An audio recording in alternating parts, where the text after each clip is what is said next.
अस्सलाम वालेकुम guys, nice soft की तरफ से आप सबको एक बार फिर खुश आमदीद हमारे चैनल में नाइस सॉफ्ट एकेडमी में।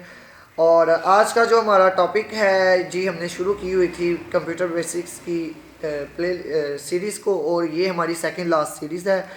तो चलें जी शुरू करते हैं। अच्छा, शुरू करने से पहले अगर आप सबसे रिक्वेस्ट है कि अगर आपने अभी तक हमारा चैनल सब्सक्राइब नहीं किया तो आप हमारे चैनल को सब्सक्राइब करो, बेल के आइकन को हिट करो और हमारी वीडियो को ज़्यादा से ज़्यादा अपने फ्रेंड्स में शेयर करो।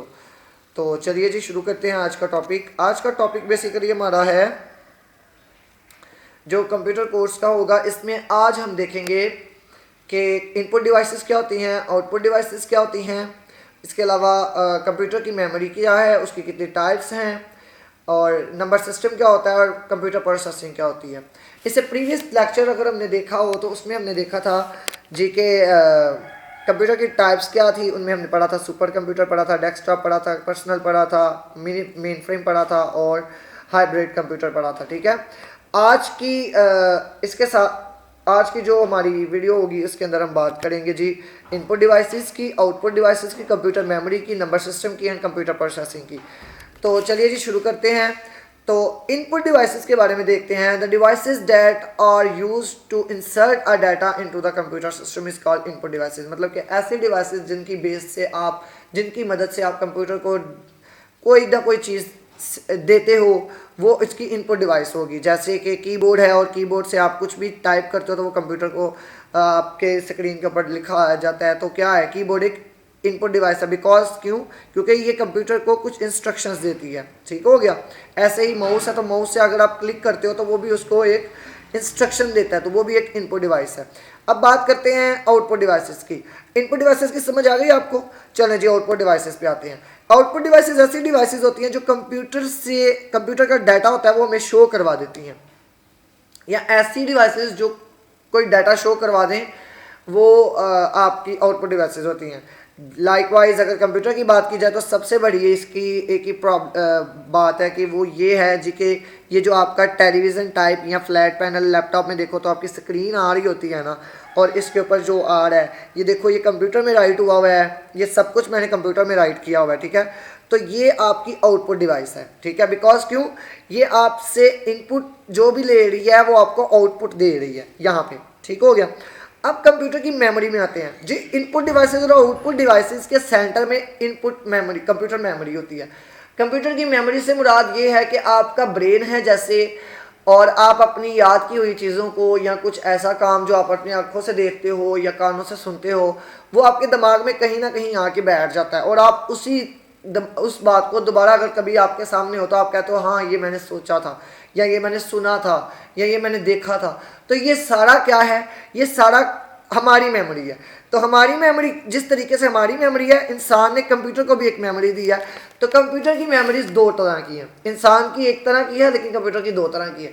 कंप्यूटर की मेमोरी दो तरीके की किस तरीके से है, एक है जी प्राइमरी और एक है secondary.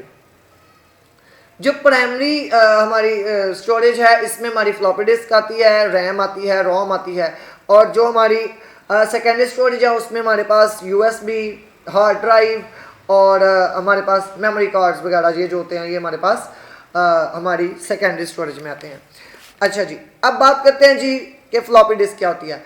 Floppy disk basically computer system को जब बूस्ट करती है ना, कोई भी सिस्टम जब चलता है तो उसको बूस्ट करवाने के लिए फ्लॉपी डिस्क को यूज़ किया जाता है। ठीक है, अगर बात की जाए रैम की तो रैम जो है जी ये रैंडम एक्सेस मेमोरी है। आपका जो भी डाटा टेम्परेरीली आता है, टेम्परेरीली मतलब कि आया, काम एक्शन परफॉर्म हुआ और उसके बाद ख़त्म हो गया, वो रैम करती है। मतलब कि रैम एक ऐसी मेमोरी है जहाँ पे आपका data secondary storage permanent storage से उठा लिया जाता है और उसकी एक कॉपी को आप में उस रैम में ले आते हो।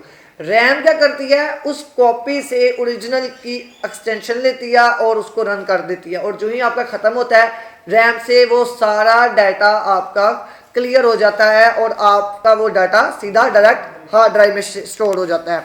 अब बात करते हैं जी नंबर सिस्टम की। नंबर सिस्टम में आपको ये चीज़ बताई जाती है जी कि जो नंबर सिस्टम है, कंप्यूटर जो है वो नंबर सिस्टम पे काम करता है, और नंबर सिस्टम में बाइनरी है। बाइनरी मीन 0 और 1 की लैंग्वेज। 0 और 1 की लैंग्वेज का मकसद यहाँ पे ये कहने का, क्योंकि ये मशीन है और ये एनालॉग टू डिजिटल होती है, ठीक है, इसमें सर्किट्स डाले होते हैं, तो सर्किट 0 या 1 की शेप में होते हैं, इसलिए इनको नंबर सिस्टम बोला जाता है। और नंबर सिस्टम में ही कंप्यूटर को क्यों लिया गया और इसकी कितनी ब्रांचेस हैं? नंबर सिस्टम में सबसे पहली जो ब्रांच आती है वो बाइनरी है। कंप्यूटर हमेशा बाइनरी सर्चिंग के बाइनरी सिस्टम को यूज करता है, ठीक है।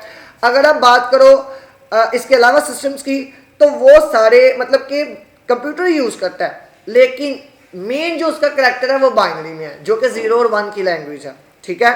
तो बाइनरी नंबर सिस्टम में बाइनरी के साथ ऑक्टल है, हेक्साडेसिमल है और फ्लोटिंग पॉइंट है, ठीक है। अब बात करते हैं जी कंप्यूटर प्रोसेसिंग क्या होती है। कंप्यूटर प्रोसेसिंग का मैं ये आपको बता सकता हूँ, इसका लुब्बे लबाब ये है कंप्यूटर प्रोसेसिंग का कि जब भी आप कंप्यूटर के अंदर कोई डाटा इंसर्ट करते हो, इनपुट करते हो, तो उस इनपुट डाटा का हमारे पास कोई ना कोई उसकी प्रोसेसिंग करता है। जाहिर बात है, अगर मैं आपको कोई क्वेश्चन दूं 2+2, तो आप उसको क्या करोगे? आप उसके ऊपर प्रोसेसिंग करोगे जी कि मैं 2 और 2 को क्या करना चाह रहा हूं, ऐड करना चाहता हूं। अच्छा जी, ऐड करने के बाद आप उसको क्या देखोगे? मुझे तो 4 मिल रहा है, आप उस आंसर को मुझे बता दोगे जी कि 2+2 = 4। तो आप